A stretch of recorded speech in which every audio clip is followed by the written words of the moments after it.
1, 2, 3. Good morning, sunshines. Say it. Say, good morning, sunshines. Witten doesn't talk yet, you guys. I keep trying to get him to say good morning, sunshine, and this is what I get. This adorableness of no speaking. It's fine. It's 7:53. Thank you for being here. Good morning, Miss Rachel. How are you? Good morning, sunshines. As you jump on, say good morning, sunshine. Let me know if it's a rewatch. Now that I have a phone that works and a video that works and a sound that works, maybe that won't be quite as obnoxious for you all to come back and rewatch, because I would not have rewatched those other ones either. Good morning, Gabby. How are you? So no matter when you join, say rewatch if it's later on. Good morning, Miss Amanda. Say good morning, sunshine, hashtag GMS, even if it's good night, sunshine, that's fine. Good morning, Miss Christine. And then share with me something you are grateful for. We practice everyday gratitudes, right? Start off every day with gratitude. It can completely change you, change your being, change your attitude. Good morning, Miss Missy. Miss Missy, see what I did there? How I did that. And I am so grateful for my phone. I'm not gonna lie. And it's funny because we dive into how electronics and technology can so bring us away from like our current state and like being present in situations. But like this is my business world, is having my phone. So having something that works. Can you guys hear me? Like, am I clear? Crystal clear? I better be crystal clear. Good morning, Lori. Good morning, Jennifer. So grateful for that because it helps my business and helps me reach other people and connect and build and grow my business. God, thank you. Yes, thank you for the trash man. I am so grateful for the trash man because our dumpster was so full. Grateful for that. What are you grateful for this morning?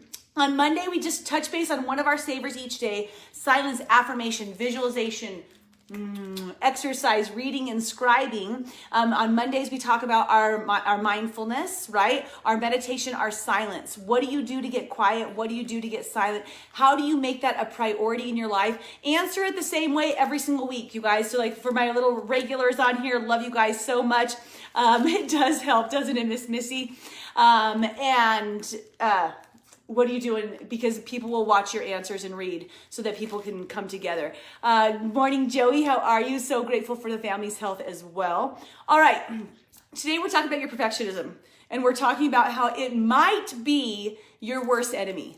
Maybe not your worst enemy, but like one of the worst enemies. And you're like, like it's so great that I have this perfectionism. Like, everything for me is going to be perfect. And I'm talking about this because I get it back from you guys all the time. So here's what happened. That's how we always start, right? So here's what happened. I started launching, and we've done our different book clubs, right? And a friend gave me a book called The Greatest Secret in January, and I read it and I absolutely loved it. Absolutely loved it. I'm still reading it. I still revisit it. So much great information and just a different viewpoint on things to chill out a bit. Like a really good book, right? And I would share in my snaps or in my reel or my stories, like different quotes and things. And people would write back, what are you reading? I would tell them what I'm reading. And then right away I'd get back, okay, but which book am I supposed to do first? Like all the time, right? So then in February, I started the book called The Magic. And by the way, these are all by the same author, Rhonda Byrne. So I started The Magic and people were watching, and we actually did an entire practice of The Magic all month long where we practiced gratitude together. And then I would get responses back and I would post pictures of quotes and things and then write back, hey Cal, what order do I need to go in? And now, here I am this morning, and I just now started, you guys, this is funny. I'm just starting the book called The Secret, which is interesting because the way that Rhonda wrote the books doesn't go The Greatest Secret, The Magic, and then The Secret. It goes The Secret, and then The Magic, and then The Greatest Secret. And everybody was like, where do I need to start? What's going on? And it was like they were looking for this perfect flow of how things were supposed to be. And my answer right away was like, it doesn't matter. It doesn't matter. Pick up whichever book you want to pick up. Right? Grab a book. It's not gonna heavily impact you if you don't read them in a certain order. You'll find what's right for you and what you need at the time based upon what you decide to do. Right? And it got me to thinking about how many people I interact with on a daily basis that are looking for the perfect answer. You guys, being a health coach and a fitness coach and a mindset coach, people will come to me quite often and they're like, I want to do this, but I'm not quite ready yet. Like everything's got to be perfect before I even start. Christine, I love the movie The Secret too, right? I've just been having that on in the background. I can't believe how similar it is to the book, and I'm only on page like 22. So I have watched that. But yes, you guys, it's on Netflix. Be reading each other's comments. Such great things. Okay, and P.S., I am curious, which one of you guys have read any of those books? And if you have, what order did you read them in? John, do you want to grab his bottle? Or he's going to eat my face in the middle of the video. You could eat my face. You're a good boy. You love mama so much. I love you too. You hungry boy. It might need an ice cube. I'm not sure how hot it is. Okay, so I was thinking about in all different arenas. Like, so when I'm coaching people, quite often they're like, you know, I want to start this, but it's not the right time. I need everything to be right. So I'm going to wait until, till May 1st. Then I can start on something. But then by May 1st, something else comes up why it's not perfect anymore. Right? Are any of you, I know some of you guys can relate to this, and this isn't to like pinpoint and be like being called out, but do you feel like everything's got to be perfect for you to do something? The other thing I hear quite often from people is I have to go in all or nothing. Like everything's got to be perfect for me to be in this, and I don't want to start something that I'm just going to do part way, that I'm going to be half-assed at, right? And the funny thing about this, you guys, is life isn't perfect. Right? Life isn't perfect, and there's not a perfect sequence, and there's not a perfect order. There's not a perfect way. You're never going to be able to give all of yourself to one thing. That's just not the way it is. So sometimes your perfectionism or your desire for perfectionism, or if you think that all of the things need to be lined up in an exact row in order for you to pursue something, ends up being your worst enemy because you end up taking no action. Right? Like me, all the way or nothing. Exactly. That's saying thank you, Lori. Those are the words I usually hear, right? I'm in all or nothing. All or nothing. But you guys, we only have so much time for the all. So if you want to do all or nothing on things, and if you think about it, there's probably a lot of experiences and growth and things you could have done in your life if you would have just given it partial of you. Right? You could have had part of that experience, which could have been life-changing for you, life-altering for you, if you just had part of that experience. If things didn't have to go an exact certain way, you might have had that moment in your life that completely changed your perception. Wow, I didn't realize I had such a passion for X, Y, or Z because I just tried something, even though it wasn't perfect. I gave it my best shot with what I've got. It brings me back to our 4 agreements, right? Of always just doing your best. And whatever your best is with the conditions, with the time, with your current situation, because all of us have different things going on in our worlds. Right now, your best might be completely different than it was 2 months ago or 2 months from now. But if you don't do something right now, the world's going to pass you by.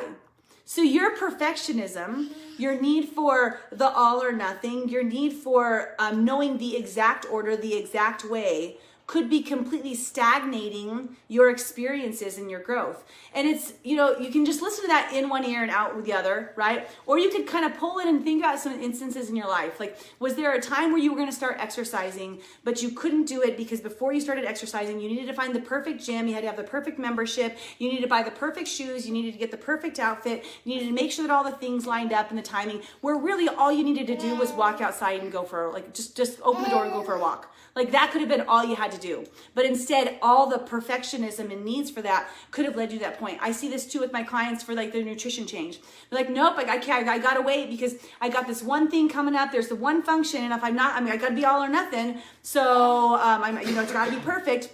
And it's not gonna be perfect because I've got my birthday coming up next week, and so I'm gonna wait till after that.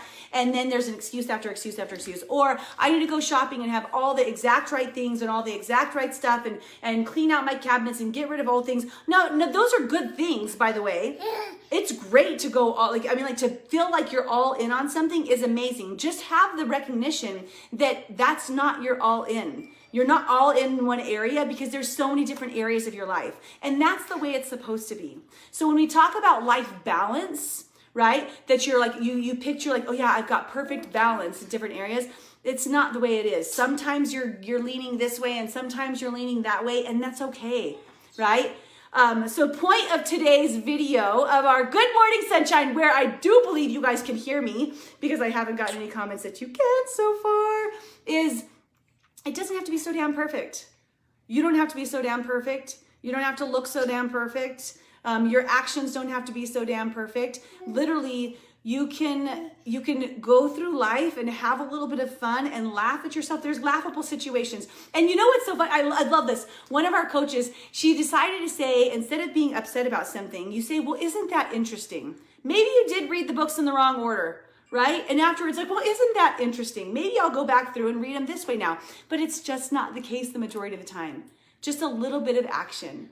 Right? Thank you so much, Laura. You know that I love those comments. It warms up my heart as you guys are on here. Share with us. So we're finishing off, okay? Share with us. Have you read The Secret, The Greatest Secret, The Magic? She's got much more, by the way, than that. I was reading. I was like, whoa, there's like a million more in here. Because I go just all the way backwards. And I'm okay with that. Because I may not be perfect, but I sure am colorful. White Witch and John? Isn't that right? Okay, you guys, if you're committed, say I'm committing. This is hard for you perfectionists. I know it. I'm committing to letting go of my perfectionism just a little bit. Just a little bit. Okay, start with that. See where you arrive. See some of the experiences you might be able to enjoy just because you just gave it a little bit of your effort. And you guys, just one last thing, because it's just reminding me, this is one other instance. I have so many people that will go into like work with me. And they're like, I just can't do it because I can't be all in right now, right? And the thing is, you're never going to be able to be all in because there's a million other things you should be doing. You should be spending time with your family. You probably have a different job that you're working. There's other things that are going on. So all in doesn't make sense because we can't all be all in on all things. Or if you are all in on something, I guarantee you, you're missing out on some ridiculously amazing experiences that you could have had, right? If you just let yourself be a little bit everywhere. All right, I don't know if that's a normal lesson. Usually people are like, just grind all in, all things, right? But not today. So if you're committed, commit to letting go of your perfectionism just a little bit. Good morning, Terry. Good morning. Oh man, I missed so many of you guys just now, but Terry, you popped up. Perfect time for your commitment. I love you guys. From my house to yours. Light and love. We'll talk to you guys tomorrow. Bye. Yeah, go my hand. Yeah, go. Yeah, go. Say bye, friends. Love yous.